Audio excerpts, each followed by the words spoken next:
My name is Drew Waldron, and I am on with award-winning author and associate at the Weatherhead Center for International Affairs at Harvard University, Donna Hicks. Donna, thank you so much for sitting down with me today. Oh, it's my pleasure. Now, your work as a speaker and an author is very layered. How do you describe your work when you first introduce yourself to people? Well, my first introduction would be to tell people about my career as an international conflict resolution specialist. That I've worked all over the world, in the Middle East, in Asia, and Sri Lanka, Cambodia, also South America, Colombia, Europe. I've worked in Northern Ireland. And that in this, well, now it's going on 25 years of doing this kind of work, I would bring people to the table for a negotiation, and it would almost always happen, Drew, that even though we were discussing the political issues that divided people at the table, that were the source of the conflict, because I'm a psychologist, I was always listening for the unspoken conversation. Inevitably, no matter where I was in the world, I recognized that there were two conversations happening at the table. One at the top with the political issues, and then under the table, they were having this emotional reaction to everything that was going on in the discussion. And, there would be times when they would just blow up and, get really angry and, push back from the table. And sometimes they'd even leave the table. And I'm thinking, oh my gosh, what just happened there? Something triggered this person that it was so powerful a reaction. Anyway, very long story short, I, as a psychologist, said to them, we have to figure out what just happened. That was a really strong emotional reaction. Could we please talk about that reaction? And the participant would always say, emotional? This is not an emotional issue. This is about justice. This is about, I said, okay, sorry, wrong word.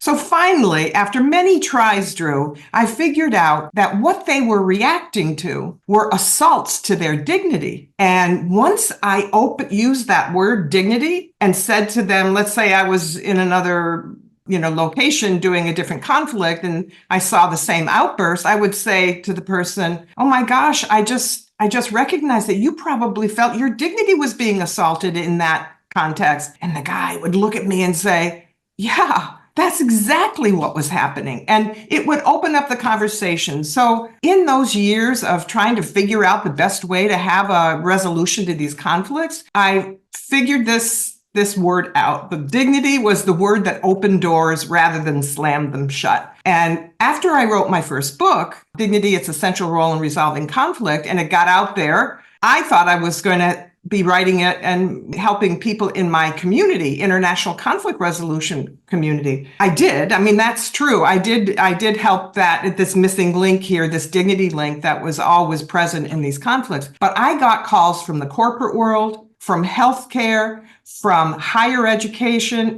education writ large, faith communities, and organizations of all kinds saying to me, oh my gosh, I think you just nailed our problem here in our organization. I think the employees feel like their dignity is being assaulted. So, Drew, I felt like I, hit gold, This was like, oh my gosh, this is a human issue. This isn't just about what happens at negotiating tables at high level international conflicts. This is about us, you and me and everybody. We all want to be treated as if we matter. And when we're not, bad things happen. And it can ruin a workplace environment in a nanosecond when people feel that they're not being heard, they're not being seen, they're not being listened to. It was much to my surprise and that my career path, which I thought was going to lead me to continuing international work, opened doors in all these other areas. Wow, it's crazy that your world got bigger when you were already doing international work, but then you find out that your work applies to all these different industries, healthcare, education,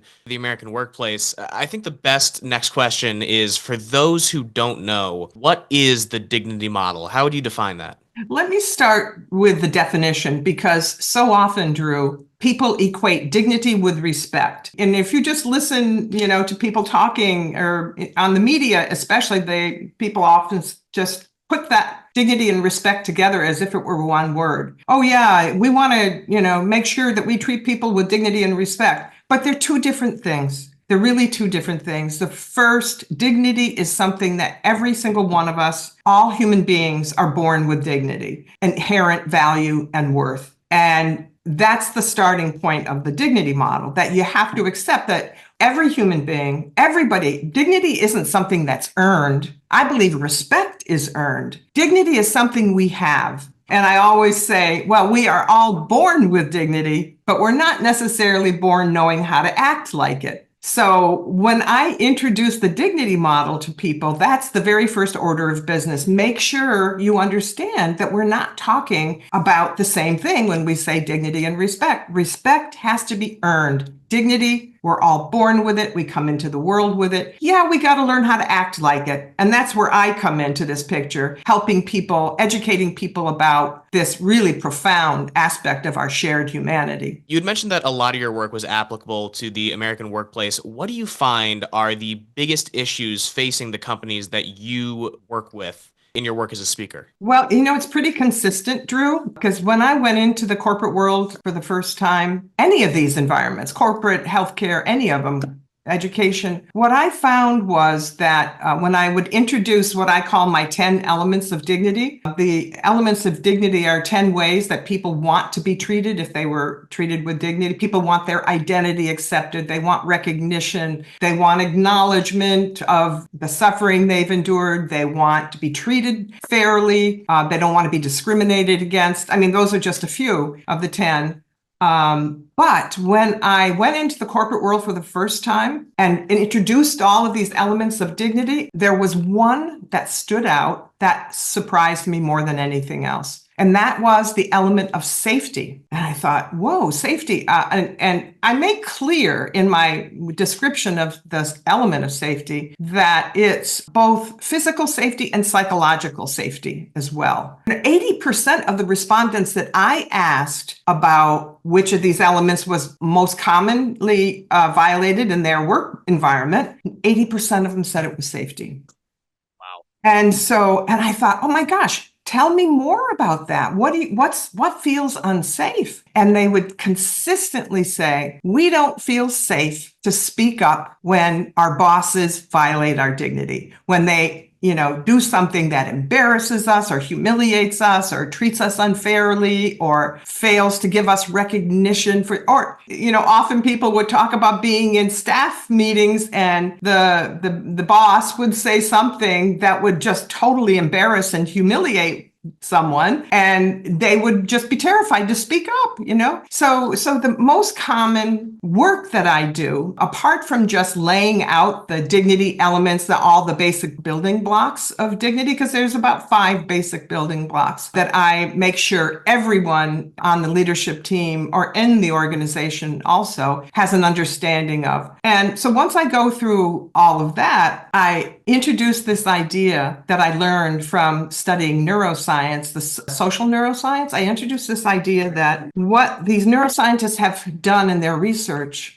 is they would put people in these, these long fMRI, functional magnetic resonancing imaging. They'd put them in a brain scan, basically. Oh, then they would flash above them, because they're lying flat, flash above them a video of someone having a physical injury. And they were watching for what part of the brain was illuminated when they experienced this physical injury. And it was always the most ancient part of the brain. It's where we experience deep emotion, pain, fight and flight reactions. But the most astonishing part of the research was that when they showed in this video above them a time when a person had their dignity violated, well, guess what happened? The same area of the brain was illuminated when they experienced the violation of their dignity. So the brain doesn't know the difference. And, if you think about it, if we're in an organization, you would never be allowed to go around punching people and beating them up. This research shows us is that we have to pay attention to these dignity assaults too, because our brain is reacting in the same way. And that's why people just close up, because they're too afraid to go, and say anything more. So when I introduce that neuroscience information to the executives with whom I'm working, it's like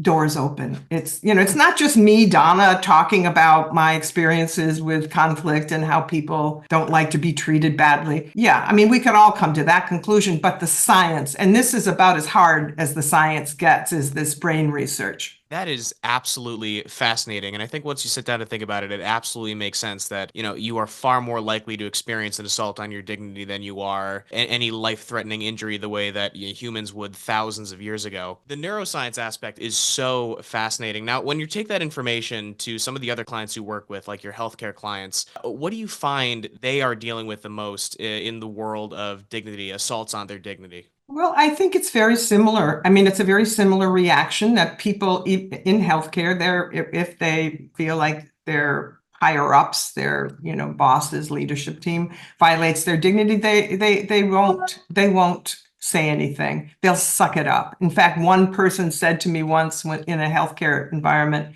"Oh, dignity violations? It's my job to suck them up. I can't talk about my dignity violations to my boss." So it's everywhere. It's everywhere. And in the healthcare system, I think it's a very hierarchical system. As in any, even in the corporate world, of course, it's hierarchical. But I think when people feel that sense that they can't speak up, they can't talk about what happened, then, this creates a real toxic work situation, Drew, because everybody's afraid of speaking up and everybody's afraid they're not going to get the promotion. They're not going to get a good performance review. They're afraid their jobs might be on the line if they speak up to their boss who has so much authority over them and power over them. I think that healthcare is a little bit more layered because even though it's the same reaction, I think it's a little more nuanced because we're not only dealing internally, the mechanisms within the workplace environment in the hospital environment, but we're also dealing with patients and clients. So there's that other dimension to this, like how are our patients responding to the way we're treating them? And I did a 6-month leadership training at a hospital here in Cambridge, Mount Auburn Hospital. It was a wonderful experience. When I introduced all of the dignity model to them, all the basic building blocks and everything, people say to me, "Oh my gosh, Donna, this is just common sense. These 10 elements of dignity, 10 ways that we can honor someone's dignity." And I said, yes, it's common sense once you know it, but most people don't know it and most people don't practice it. So, and the ignorance surrounding it is, I had a friend from Ecuador, a colleague, who said, "Oh my gosh, Donna, the ignorance surrounding dignity is encyclopedic." And he said, "We've got to do something about this." So I take the position here, which is really, really important, that I in no way want to shame anybody in a leadership position for not understanding this and not having this already part of their repertoire. It goes nowhere fast because none of us knew it. I have to say, I didn't even know it before I started really researching it. It took me 7 years to research this. And you know what my conclusion was about me personally? I'm a dignity violator. I know how to do that. And I always tell this story that, oh, I'm a recovering dignity violator. I have an organization here in Boston called Dignity Violators Anonymous, and anybody can come. So I get a good laugh out of that. But why that's so important is because I want people to open up to this. I don't want them to feel like, oh my gosh, I should have understood this. I should have known this. It's not taught anywhere in business schools or in medical schools or, now it is, now that I've introduced it in so many different arenas. But we have to take the shame out of the process of saying, oh, okay, I might have violated somebody's dignity and I really have to go and hold myself responsible. I really have to go and tell the people that I might have violated that I'm really sorry and, make an apology. So, but that takes kind of courage on the part of leadership to overcome that instinct to want to save face and not say anything about it. So what we're trying to do is, again, take the shame out of it just because the returns on this knowledge, Drew, I mean, it's incredible. I have partners in the business schools who have done research showing that when employees feel like their dignity is being honored, productivity increases, employee engagement increases, willingness to give discretionary energy goes up, job retention stays. People stay longer because they're being treated well. And anybody in the corporate world or any healthcare knows how expensive it is to keep retraining people because people often leave because they don't feel like they're being treated well in a work environment. So it's a no-brainer to get this and to get this to get this not only within yourself as a leader, but throughout your entire leadership team and even throughout the entire organization. Because I always say everybody has to do this because employees can violate their boss's dignity too. This isn't just top down. So everybody, when once people get it and they see the benefits of it, oh my gosh, it's a really wonderful experience. I believe it. I completely believe it. I have an interesting question for you. Now, you say that this is such common sense. It's something we're taught as children. Now, you work with children occasionally. You speak to people in the K-12 market. You speak to people in the corporate market. What are the key differences in the way that you approach these topics to children versus working adults? Well, I think with kids, it's anybody who has children would understand what I'm about to say, and that is that kids know deep inside them when somebody's treating them wrongly. They know when they're being bullied. They know what right and wrong feels like. Think about the kids whose parent hands them out candy and they put them in their hand. The mother or the father puts the candy in their hands. And the first thing they do is they look to see, did my brother get more than I did? And so they know deep inside this issue of fairness. They also know, what safety is all about. Some of these really essential elements, they have them inside them, but they don't have the words to describe it. I have this wonderful woman in Fort Worth, Texas, who was the first elementary school educator I worked with. And she decided that she wanted to do a dignity leadership training for her kids. And what are they, like 7 or 8 years old in the 3rd grade? She did her first order of business with them was to make the 10 elements of dignity, the ways in which people want to be treated with dignity, make them, as she called, kid friendly. So she took the 10 elements and she worked with all the kids to figure out the best way to impart that knowledge to them. And they used drawings, they play acted, they did all these creative, clever things, these young students. So making it kid friendly, I think in the younger years, especially, once you get to obviously middle school and even a little bit below, kids have the cognitive capacity to understand how to label these behaviors that these dignity violations. They get it. And it takes no time at all. Because I think they're closer to the emotional reaction of it, Drew. They don't have the words, but they've got that emotional piece inside. And so once you give them the words, they're good. They've got it. Perfect. Very, very well said. Donna, I think we have enough time for one more question, and I think it fits very well, especially after we talked about those young K-12 minds. We always end these interviews by asking, what advice do you have for young people? I think for young people, my advice is when something bad happens to you, when somebody violates your dignity, it doesn't mean that you're bad. It means that something bad happened to you. Because kids can internalize those dignity violations and think that they might have done something to deserve it. And so my advice to them is, if you feel like your dignity is being violated by someone, it's the someone who's violating your dignity who's doing something wrong. So that's my underlying. I leave that with every young group of people that I work with. Again, to recap, the message is when you're feeling bad because someone mistreated you, don't think that you're bad because something bad happened to you and that was wrong and we have to right that wrong. So that's the message. Excellent. Very well said, Donna. Donna, I appreciate you taking the time to sit down with me. That is going to conclude our interview with Donna Hicks. Donna, again, thank you for your time. Absolute pleasure. You're great at this job. So thank you.